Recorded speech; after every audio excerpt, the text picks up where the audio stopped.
दर्शन हो गया। आदरणीय संजय जी, बहुत जब से मैं अमेरिका आई उनके कई मैसेज आए, उनके काफ़ी मिस कॉल भी थी, मैं वो ले नहीं पाई क्योंकि वो थोड़ा दिन रात का फ़र्क होता है।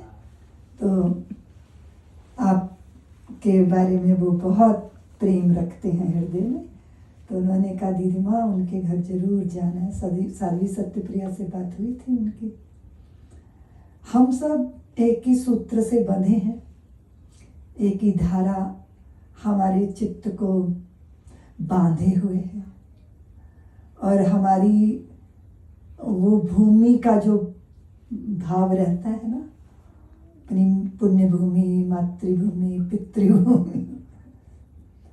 अब कई बार यहाँ मुझे अमेरिका में आने का अवसर मिला शास्त्री जी, तो हम एयरपोर्ट पे बैठ के देखते थे कि कोई भारतीय हो, है ना, तो कोई भारतीय होगा तो क्या होगा, कोई स्त्री होगी तो माथे पे बिंदी होगी, पैर में बिछुआ होगा, है ना, आंखें तलाशती हैं, और फिर बहुत सुखद उसका अनुभव होता है।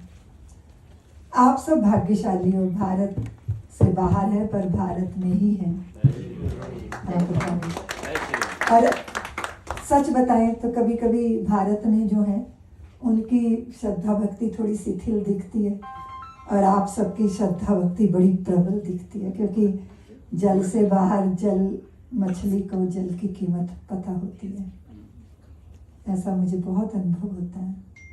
आप सबका मंदिरों में भारतीय भेष में जाना, अपने आराध्यों की सेवा करना, इतना सुंदर तरीके से सब मिलकर भोजन बनाना, फिर सारी व्यवस्था करना, सचमुच बहुत बड़ी दृष्टि मिलती है, बहुत प्रेरणा मिलती है।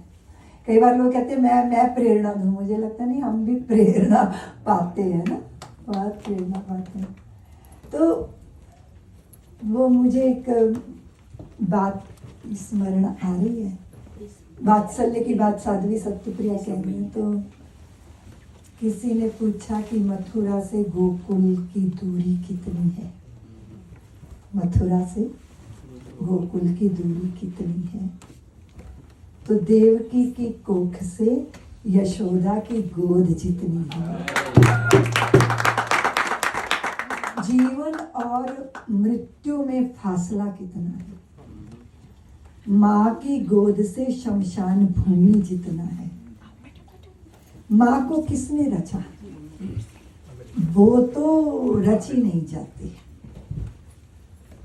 वो स्वयं रचना धर्मी होती है, सनातन का प्रवाह होती है, गंगा का प्रवाह होती है, गूंगे का खाया गुड़ होती है, जिसे अनुभव तो किया जा सकता है पर वाणी से व्यक्त नहीं किया जा सकता।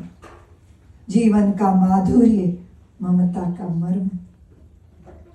शब्द को ब्रह्म कहा है, पर शब्द ब्रह्म की सामर्थ्य से परे है माँ को व्यक्त करना। तो सब कुछ दे दो, कपड़ा दे दो, वस्त्र दे दो, फल दे दो, उससे तो पूर्णता नहीं आती। मुझे लगा जो नारी निकेतन में भटक रही है वो यशोदा बन सकती है। लोग कहते हैं कि बहुत बुरा, बहुत बुरा। हमें तो नहीं लगता कि सब बुरा ही होता है। स्त्री में तो वत्सलता, प्रेम इसने प्रकृति ने, परमात्मा ने दी है। और आप जानते हो वो एक शेर है, लम्हों ने खता की सदियों ने सजा पाई। कोई गिरता है, पतित होता है, फिर उठ के चलता है। अतीत के भारत में हम ऐसे नहीं थे। आप देखो भरी सभा में एक बालक को गुरु पूछते हैं, पुत्र तू कौन है? बोले मैं जावाली का बेटा हूं। तो तेरे पिता कौन है? वो तो मैंने देखे ही नहीं। तू अपनी माँ से पूछ के आ। तो माँ से पूछा, माँ मेरे पिता कौन है? तो वो नगर वधू थी। उसने कहा, पुत्र मैं तो बहुतों की सेवा करती हूँ, पता नहीं तो किसका प्रसाद है। तो भरी सभा में वो बालक आके कहता है, गुरुदेव मेरी माँ तो मेरे पिता का नाम ही नहीं बता पाई, पर मैंने अपनी माँ में पिता भी देखा, माँ भी देखी है। इतना कड़वा सच इतनी भरी सभा में सहज रूप से बता देने वाला, आजा पुत्र तू सत्य काम जावाल है, और भुजाएं फैला के उस बालक को स्वीकार किया। उसको हे दृष्टि से नहीं देखा, उसकी उपेक्षा नहीं की, और वो बालक ऋषि तुल्य उसका जीवन हो गया। अगर वो ठुकरा दिया जाता, अगर उलाहने दिए जाते, अगर उसको कुंठित कर दिया जाता, अगर उसको अनाथाश्रम में धकेल दिया जाता, तो क्या उसकी ये संभावना संभव होती? मैं अतीत के भारत का वांग्मय देखती हूँ तो वहां कुछ और ही स्थितियां हैं। दुष्यंत अगर किसी शकुंतला को भूलता है तो वो शकुंतला किसी नारी निकेतन में नहीं है, वो कण्व ऋषि के आश्रय में है। और वहां भरत का जन्म होता है जो शेरों के दांत गिनकर गिनती करना सीखता है। वहीं वो अंगूठी गड़ी जाएगी जब दुष्यंत को उसका अतीत याद दिलाया जाएगा। बहुत बार लोग कहते हैं उत्तरकांड विवादित है, भगवान ने जानकी का तो त्याग किया ही नहीं, लेकिन अगर मान भी लो तो जानकी कहाँ है? पति वियुक्ता होकर भी कोई स्त्री लव कुश जैसी संतान तैयार कर सकती है, और वो लव कुश जिन्होंने अयोध्या की पूरी राज्यसभा को रोने के लिए ऐसे विवश कर दिया, जैसे अरण्य में, जैसे जंगल में, जैसे वनस्थली में रात को चुपचाप ओस की बूंदें टपकती हैं, ऐसे अयोध्या वालों की आंखें टपक रही थी। कैसे है ये अतीत का भारत? हम कहाँ अटक गए? मैं नारी निकेतन, अनाथाश्रम, वृद्धाश्रम, ये कहाँ से आया?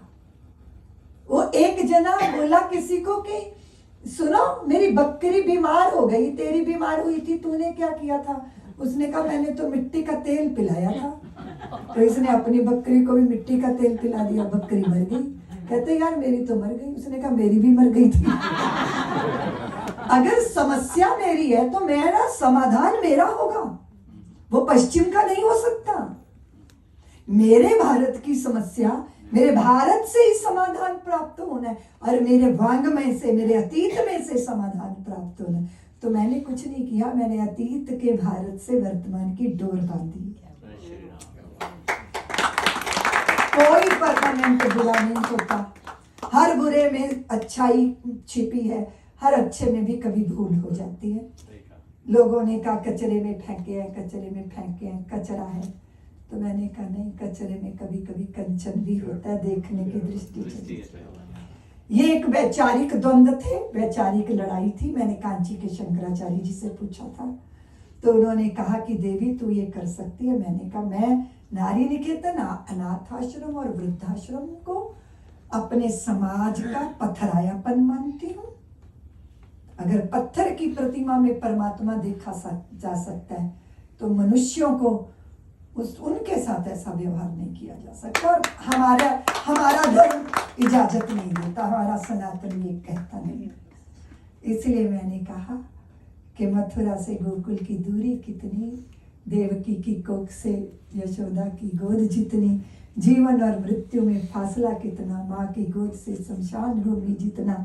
माँ को किसने रचा? नहीं, माँ को कोई नहीं रच सकता, वो तो सनातन धर्मी सदा नीरा गंगा है। दुनिया भर में भटक के आओगे तो पूछेगी, पिता पूछेगा नौकरी मिली, पत्नी पूछेगी कमा के लाया, माँ पूछेगी कुछ खाया कि नहीं खाया। इसीलिए वो हमारे यहाँ उस भाव के साथ, मुझे लगा संतान को दया का पात्र बनाना उचित नहीं है, उनको प्यार मिलना चाहिए।